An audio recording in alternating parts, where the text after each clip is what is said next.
코로나 또 터져서 거리수기 4단계까지 가면서 자영업들이 점점 침체되고 있다. 그 자영업들은 어느 건물에서 해요? 상가, 꼬마빌딩, 오피스. 그럼에도 불구하고 상가 오피스 거래량은 계속 늘어나고 있대요. 그래서 이게 어떻게 된 일인가 확인해 보자는 거죠. 자, 상가 공실률이 계속 늘어나고 있습니다. 중대형 상가, 전국, 그 다음에 서울 중에서도 도심권이 쭉쭉 늘어나고 있다. 소규모 상가도 마찬가지죠. 도심권 지금 조금 떨어졌지만 엄청나게 늘어났죠. 지금 1분기 때 이랬는데 지금이 더 위험하죠. 노년, 명동 유명하죠. 공실률이 늘어나고 있다. 작년에 3층짜리 상가 샀는데 텅 비었다. 백종원 골목 철수 시작했고 한신부차 1호마저도 매물로 나오고 있다. 왜? 자영업이 버티기 힘든 상황에서는 상가 건물이 매물단지다. 진짜 자영업들이 팽팽 잘 돌아가는 그런 시기가 오면은 비록 내 상가가 공실이더라도 사람들이 들어올 수 있죠. 그런데 막 여기저기 공실이 생기고 있어요. 그렇다면은 그래도 그나마 목 좋고 가격 괜찮은 곳에 사람들이 들어갔을 텐데 경쟁력이 떨어지는 원래부터 공실이었던 내 상가에는 누가 들어오느냐. 근데 상가는 수익률이죠. 수익이 나지 않을 거면 상가 건물을 비싸게 주고 살 이유가 없더라. 지금 같은 경우야 비정상적인 심리로 인해서 부동산 다 뜬다 이런 식으로 이야기를 하고 그래서 뭐 상가로 차익 본다 뭐 이딴 이야기 하고 있는데 원래 일반적인 상황 아니고요. 특히 꼬마 빌딩 같은 경우는 수익률보다 증여세를 덜 내기 때문에 편법 증여하기 위함으로 사서 증여했다. 이렇게 보시면 되겠죠. 근데 자영업자 대출의 습격 이야기가 나오고 있습니다. 신규 차주 33만 명 증가했고 하위 20%의 대출은 26% 늘었대요. 발발 전에 한 10% 수준이었는데 코로나 이후 18.8%까지 늘어났다. 대출 증가율이. 그러면서 840조를 넘겼죠. 1인당 대출은 3억 3,800만 원에 달한다. 그런데 코로나 대유행으로 4단계로 봉쇄 수준이 높아지면서 자영업자들이 점점 더 위험해지고 있다라는 상황이죠. 그런데 이런 상황에서 자영업자 대출 원금 상환 유예 코로나 터지면서부터 계속 해줬죠. 3월에서 6개월 연장해서 작년 9월에서 또 6개월 연장해서 올해 3월, 그리고 올해 3월에서 또 연장해서 내년 9월. 그런데 이번에 4단계 하면서 연장 더 한대요. 연장 가닥. 그래서 연장 가닥 잡고 있구나 라고 하는데 기사 내용은 제목과는 정반대더라. 종료하기 어려울 것으로 판단된다. 금융당국 관계자는 이런 식으로 이야기를 했지만 뭐라 그래요?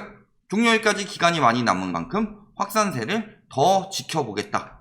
종료를 안 하고 연장한다가 아니라 마지막까지 지켜보겠다. 웬만하면 여기서 멈추는 게 좋다라는 거죠. 은행권 얘기하는 거 들어보세요. 대출 만기 연장, 이자 상환 유예 조치가 금융권의 건전성을 악화시키고 이게 소상공인을 더욱 어려운 상황으로 몰고 간다. 부실 여신을 인지할 방법이 없다. 지금 연체율 떨어지고 하는 것들 유예해서 데이터로 나오지 않기 때문이죠. 그러면 건전성 관리가 어려워지고 유예 조치 오히려 연장하면은 부담만 가중시킬 수 있다. 금리 인상이 예고되어 있으니까. 차라리 그냥 계속 무작정 하는 것보다 어쨌든 조금씩 계속 갚아나가서 조금이라도 원금을 줄여야 금리 인상에 대한 대비도 할 수 있다. 대출 연장까지 9월인데 아직 한 달 넘게 남았죠. 그때까지 계속 유행이 이어지지 않으면은 9월에 웬만하면 종료하려고 한다. 특히 지금 은행권 부실이 굉장히 위험해요. 은행에서 왜 대출을 축소를 하느냐. 국가에서 축소하기 전에 국가에서 7월 DSR 규제 들어간대요. 그러면은 6월에 막차 수요 몰리고 그러면 은행권에서 돈 최대한 많이 빌려줘서 이자를 많이 받아야 되는데 왜 안 빌려주고 자체적으로 우대금리 없애고 하면서 막느냐. 은행권에서. 이 부실이 은행권까지 이어질 수 있으니까 망하지 않기 위해서 대비하는 거다. 그렇기 때문에 은행에서 현금을 쌓고 있다. 그런 상황인데 지금 뭐 현금은 쓰레기 이런 이야기 하고 있어요. 그 쓰레기 나 좀 주세요 그럼. 그러면서 최저임금 때문에 자영업 죽는다. 이런 이야기까지 하고 있죠. 물론 최저임금이 자영업에게 엄청난 부담이 오고 있죠. 그래서 지금 꼭 최저임금 올려야 되겠냐. 임금 폭탄 뭐 자영업 죽으란 소리라고 하고 있는데 임금 상승폭 최근 3년만 딱 비교해가지고 최대치 뭐 이런 이야기도 나오고 있죠. 그런데 엄밀하게 따지면 어때요? 사실 최저임금 최대한 많이 올린다고 했던 문재인 정부에서 코로나 터지고 나서 최저임금 상승을 억제해서 오히려 박근혜 정부보다 최저임금 상승률은 평균적으로 낮더라.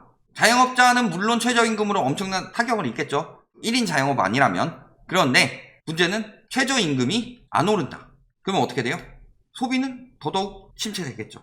최저임금은 자영업자를 죽이려는 것이라기보다는 기업들에서 조금 더 부의 분배를 해야 한다. 최저임금이란 제도 자체가 왜 있냐? 옛날에 영국 같은 데서 5살 배기한테 굴뚝 청소시키고 최저임금 올리면 안 돼. 자본주의 논리는 그런 거니까. 그게 쓰레기 자본주의고 천민 자본주의다. 그래서 수정 자본주의가 나온 거죠. 그리고 최저임금이 올라서 자영업자들이 죽어가고 있으면은 다른 쪽으로 좀 생각을 해봐야 되겠죠. 정부 입장에서도 그냥 최저임금만 올리지 말고 자영업자들이 상생할 수 있는 방법을 봐야 되겠더라. 사실은 최저임금 때문에 죽는다? 라고 보기보다는 그 전부터 갑에 의한 굉장히 부당한 계약들, 하지만 살아남기 위해서 어쩔 수 없이 해야 됐던 그런 계약들 사이에서 억제를 해야 되는 상황이죠. 그런 쪽으로 조금 더 추진을 해야 된다. 프랜차이즈. 일단은 레드오션이죠. 길 가다 보면은 편의점들이 넘치고 있다. 그리고 기대보다 이익률이 낮다. 담배 판매 비중 등 뭐 이익률 변수 많다 했는데 보면 담배가 한 50% 차지해요. 편의점 자리에 담배권이라고 해서 그 담배권을 다른 건물까지 줘버리면은 여기 사람들이 안 들어오니까 담배권 있는 자리, 편의점 자리 그거 하나만 확보하는 경우도 많더라. 거기다가 뭐 유지 보수비, 폐기 손실비 이런 것들 해줘요? 프랜차이즈 본사에서? 로열티 비중 낮지 않고 가맹점에서 로열티 엄청나게 많이 받아간다. 점포당 매출은 감소하는데 여기는 사상 최대 실적을 기록했다. 지금 이런 상황에서 실업률 늘어나고 회사에서 잘린 사람들 편의점 하세요 해가지고 편의점 차려주고 해서 여기저기서 문어발로 빨아먹고 있는 동안에 가맹점주들은 다 죽어가고 있다. 최저임금을 자영업자들이 힘들다라고 하면은 이런 프랜차이즈의 비정상적인 갑질 이런 것들을 잡아내야 되겠죠. 그래서 자영업자들의 부담을 억제해야 되겠더라. 또 뭐 있어요? 카드 수수료. 이거 2018년 기사입니다. 뭐라 그래요? 다른 국가에 비해서 카드 수수료가 굉장히 높다. 신용카드는 2.3, 체크카드는 1.5. 미국은 신용카드가 2%, 프랑스는 심지어 0.7%래요. 우리나라 체크카드보다도 낮아. 영국 체크카드 0.3% 현금인데 너무 높다는 거죠. 대형 가맹점 매출 비중이 크니까 대기업이 갑이라서 혜택을 줄 수밖에 없는 상황이다. 지금도 막 대기업 잡는다 카드 수수료 낮추면 언론들이 뭉쳐와서 반대하는 이유 뭐다? 기득권이니까. 이런 것들을 얘기해줘야죠. 카드 매출 줄이고 프랜차이즈 나가는 거 줄이면은 사람 한 명 써가지고 9만원 오르고 2명 써가지고 18만원 오르는 거 그것 때문에 죽어나진 않는다. 요즘에 배달앱 갑질 심하죠. 수수료 막 건당 받아가기도 하고 광고 수수료도 막 받아가고 깃발 한 개당 뭐 얼마씩 받아가고 정액제로 받아가고 중개 수수료 받아가고 배달 수수료 받아가고 이거 통합해가지고 할 거면 하나로 하든가. 물론 소비자들이 편해지긴 했지만 자영업들이 죽어가고 있다. 저런 수수료도 얼마 전에 문제도 엄청나게 크게 됐었잖아요. 게르만 민족, 배신의 민족 막 하면서 그런 것들에 대해서 많이 억제를 해라. 어차피 거기는 많이 벌고 있잖아요. 그건 뭐 해당 산업이 줄어든다? 줄어들지 않아요. 그리고 자영업이 잘 살아야 앱도 살아날 수 있겠죠. 근데 이런 부분에서도 억제할 수 있다. 강남 선릉역의 매물이 9억 5천인데 35제곱미터 약 11평. 자, 수익률 4% 나오려면 얼마 받아야 돼요? 참고적으로 임대료에서 임대보증금은 임금 많이 올라와 있는 임대보증금으로 따졌을 때 보증금이 한 3천 정도 된대요. 그럼 월세 얼마 받아야 돼요? 보증금 3천 빼고 나면은 내가 필요한 돈은 9억 2천이죠. 9억 2천인데 4%가 나와야 돼요. 4%니까 306만원. 수익률 4%면 높은 거 아니에요. 시중금리 2%대 넘어가죠. 근데 9억 2천을 보통 자기 돈으로 하느냐? 아니죠. 여기서도 2에서 3% 정도 되는 7, 80% 정도 대출 받아서 보통 많이 산다. 공실이면은 돈이 나가죠. 대출 받기 전에 수익률 4%가 나와야지 그래도 안정권인 거예요. 왜냐면 공실이 날 수도 있으니까. 그래서 은행보다 수익률은 높아야 되니까. 그래서 4% 정도 나오려면은 월세가 300만원 넘어야 돼요. 300만원이라고 칩시다. 300만원씩 내고 11평에서 무슨 장사를 하겠어요? 수익률이 안 나올 수밖에 없다. 그러니까 상가 가격이 높아질 이유가 없다. 그리고 상가 가격이 높기 때문에 임대료가 너무 올라갈 수밖에 없는 거다. 그래서 부동산 가격이 지금 굉장히 위험한 수준이다. 집값이 올라가고 땅값이 올라가고 여기 해가지고 상가까지 다 올리고 있다. 오피스 뭐 다 올리고 있다 가격. 이게 다 누구한테 들어가요? 자영업자들한테 들어가죠. 가게 여러 개 떨어진다. 가게 여러 개 떨어지는데 집값이 계속 올라간대요. 땅값은 계속 올라가고 상가값은 계속 올라간대요. 이상하지 않아요? 그래서 부동산 거품이 빠져야 되는 이유다. 저거는 건물주를 탓하기도 힘들죠. 왜? 건물주도 안 그러면 손해보니까. 그러니까 부동산 가격 거품이 자영업에서 굉장히 안 좋은 영향을 미치고 있다. 최저임금 이런 거 따질 때가 아니다. 자, 그런 상황에서 금리 인상 이슈가 있습니다. 자, 예를 들어서 아까 2에서 3%로 빌린다고 했죠.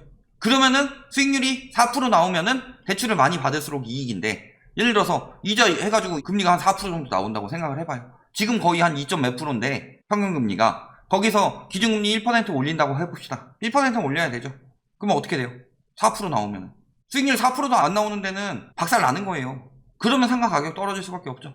그리고 자영업자들도 지금 대출 많이 받아서 위험한데 금리 올라간다. 그렇다고 해서 안 올릴 수 있느냐? 이거는 국가 신용 문제랑 국가 자체가 위험해질 수 있고, 인플레이션은 우리나라는 기축통화가 아니기 때문에 인플레이션을 그대로 방치하고 금리 인상 안 하면은 하이퍼 인플레이션으로 돌아올 수 있다. 그게 오히려 금리 올리는 것보다 자영업들한테 더 위험할 수 있죠. 유동성 해소 못하면 인플레 가능성이 굉장히 크다. 그래서 금리 인상 강력 시사하고 있죠. 그러면 자영업도 힘들어지고 상가 건물 사는 사람들도 힘들어지는 거예요. 그런데도 상가 가격은 계속 오를 수 있을까요? 이 와중에 뭐라고 그래요? 매매액 최대치, 매매 거래량 및 매매 거래 금액 하면서 이렇게 올라가야 되는 거 맞아요? 오피스도 7조 넘었대요. 서울 오피스 거래액 7조 넘었다 해놓고서 뭐라고 하고 있어요? 분당 판교 권역의 급성장이 상반기 오피스 시장을 주도했다. 이상하죠? 거기다가 지금 연예인들 빌딩 샀다, 지금 판 게 더 많아요. 기사 뒤져보면. 근데 맨날 샀다고 해서 뭐 엄청나게 비싸게 샀다, 뭐 샀다, 지금도 당신이 주인공이 될 수 있다, 조물주 위에 건물주다, 이런 이야기 하고 있는데 진짜 조물주 만나러 갑니다. 그러다 상가 건물 투자 잘못해가지고 집안 파탄난 사람들 많이 봤어요. 뭐예요? 다 편법 증여다. 요즘에 막 서울 외지인 거래가 엄청나게 늘어났대요. 상가. 왜? 세금 부담 커지니까 이제서야 부랴부랴 명의 분산하는데, 상식적으로 생각해 봅시다. 외지인이 산 상가들 투자 목적이 강하죠. 현지인이 산 상가들은 본인이 직접 운영할 수도 있죠. 그런데 외지인 비중이 늘어났다는 건 뭐예요? 투자 목적의 사람들이 팔거나 사거나 분산했다라는 거죠. 외지인들은 거의 대부분이 투자 목적이기 때문에 명의 분산하고 차명 계좌 트는 거다. 그것을 거래처럼 하고 있죠. 돈 빼돌려서 주택 취득해서 상가 건물과 골프, 회원권 등 사들였다. 회사 돈 유출업, 편법 증여, 이런 식으로.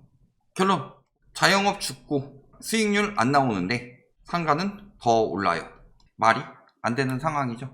상가 가격이 올라가면 수익률은 더 떨어집니다. 수익률이 떨어지면 빚을 갚기도 힘들어져요. 그러면 그 가격에 상가를 살 수 있는 사람이 사라지죠. 그럼에도 불구하고 상가는 오르고 계속 거래된다. 아파트랑 똑같이 이야기해서 가격 띄우면서 하나라도 더 떠넘기면서 기득권들 돈 많이 벌게 해주려고 할 뿐이다. 저런 말에 넘어가서 노후 대비한다고 상가 잘못 샀다가 평생 후회합니다. 노후 자금까지 까먹을 수 있어요. 이런 거 꼭 명심하시기 바랍니다.